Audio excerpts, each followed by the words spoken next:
महान स्वतंत्रता सेनानी सुभाष चंद्र बोस की जीवनी पर आधारित धारावाहिक नेताजी। आइए सुनते हैं तीसरी कड़ी। मेरे जैसे व्यक्ति के लिए जो कल्पनाशील और अपरंपरागत विचारों में प्रेरणा पाता है, ये स्पष्ट हो जाता है कि कम से कम प्रतिरोध का रास्ता अपनाना सबसे अच्छा विकल्प नहीं है। ऐसे स्वभाव वाले किसी व्यक्ति के लिए जीवन में मौजूद अंतर्निहित अनिश्चितताएं काफी चुनौतीपूर्ण हो सकती हैं। जिन लोगों में वास्तविक जुनून की कमी है और वे केवल सांसारिक महत्वाकांक्षाओं का पीछा करते हैं, वे वास्तव में इस भावना की गहराई को नहीं समझ सकते हैं। इसके अलावा स्वयं को केवल सिविल सेवा के लिए समर्पित करना किसी के देश की सबसे व्यापक और प्रभावशाली तरीके से सेवा करने की क्षमता को प्रतिबंधित करता है। 1921 के अप्रैल महीने में सुभाष बोस ने भारतीय सिविल सेवा के लिए अपनी अंतिम परीक्षा छोड़ने का दृढ़ निर्णय लिया। उन्होंने शरद को एक हार्दिक पत्र लिखा, जिसमें उन्होंने उनके पिता, माता और अन्य प्रियजनों को हुई परेशानी के लिए पश्चाताप व्यक्त किया।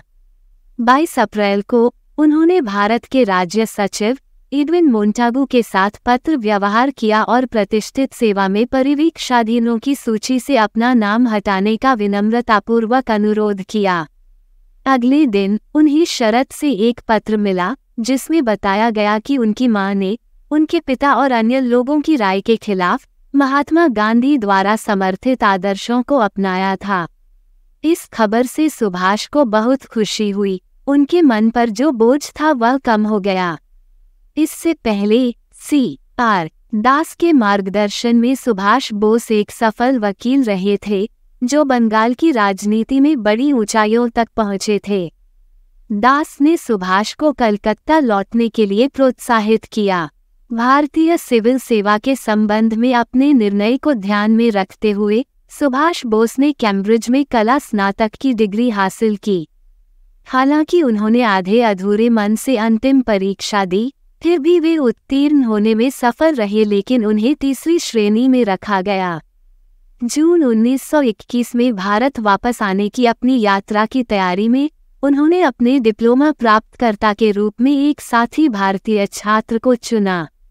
24 वर्ष की अल्पायु में दिल में उत्साह लेकर सुभाष बोस 16 जुलाई 1921 की सुबह बंबई पहुंचे।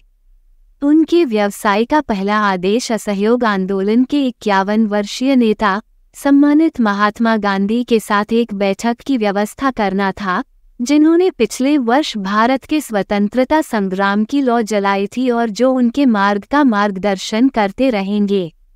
अगले 25 साल गांधी उस समय बंबई में थे। विनम्रतापूर्वक उसी दोपहर बोस से मिलने के लिए सहमत हो गए। कई वर्षों बाद लिखी गई बोस की मुलाकात की यादों में उन्होंने भावुक होकर गांधी जी से कई विचारोत्तेजक प्रश्न पूछे। हालांकि उन्होंने पाया कि गांधी के उत्तर कुछ हद तक अस्पष्ट थे, उनके उद्देश्य अस्पष्ट थे और उन्हें प्राप्त करने के लिए उनकी योजना पर अपर्याप्त विचार किया गया था। इस प्रारंभिक बैठक के दौरान गांधी और बोस के बीच मतभेद स्पष्ट हो गया, विशेष रूप से उनके साझा उपनिवेशवाद विरोधी लक्ष्यों को प्राप्त करने के साधनों के संबंध में। गांधी ने दृढ़तापूर्वक अहिंसात्मक साधनों को एकमात्र व्यवहार्य मार्ग बताया, जबकि बोस का मानना था कि अपने देश को औपनिवेशिक शासन से मुक्त कराने के लिए कोई भी साधन उचित था। व्यावहारिकता के मामले पर उनके विचार अलग अलग थे, जबकि बोस शासन की आधिकारिक शैली की ओर आकर्षित थे, जिसे गांधी ने अस्वीकार कर दिया था। गांधी बोस को बंगाल में कांग्रेस और भारतीय राष्ट्रवाद के अग्रणी व्यक्ति के रूप में मानते थे और उनमें उस नेता को पहचानते थे जिसकी उन्हें तलाश थी। बोस को गांधी की तुलना में दास में एक अधिक अनुकूलनीय और समझदार गुरु मिला, जिसने उस मुखरता को अपनाया जिसने बंगाल में बोस जैसे भावुक युवा दिमाग को मोहित कर लिया था। ये दास ही थे जिन्होंने बोस को राष्ट्रवादी राजनीति के क्षेत्र में प्रेरित किया, जहां बोस लगभग 2 दशकों तक सक्रिय रूप से लगे रहे और पूरे समय इसे एक नई दिशा की ओर ले जाने का प्रयास करते रहे। उन्होंने प्रतिष्ठित समाचार पत्र स्वराज की स्थापना की शुरुआत की और अपने सम्मानित गुरु चित्तरंजन दास, जो बंगाल में उग्र राष्ट्रवाद के एक प्रमुख वकील थे, के मार्गदर्शन में बंगाल प्रांतीय कांग्रेस कमेटी के प्रभावशाली प्रचार की जिम्मेदारी संभाली। 1923 में बोस को भारतीय युवा कांग्रेस के सम्मानित अध्यक्ष के रूप में चुने जाने और बंगाल राज्य कांग्रेस के सचिव का सम्मानित पद संभालने के कारण और अधिक पहचान मिली। इसके अतिरिक्त उन्होंने श्रद्धेय चित्तरंजन दास द्वारा स्थापित समाचार पत्र फॉरवर्ड के संपादक के रूप में अपनी असाधारण संपादकीय क्षमता का प्रदर्शन किया। सार्वजनिक सेवा के प्रति बोस के अटूट समर्पण का उदाहरण तब मिला जब उन्होंने 1924 में दास के मेयर के नेतृत्व में कलकत्ता नगर निगम के सीईओ के रूप में कार्य किया।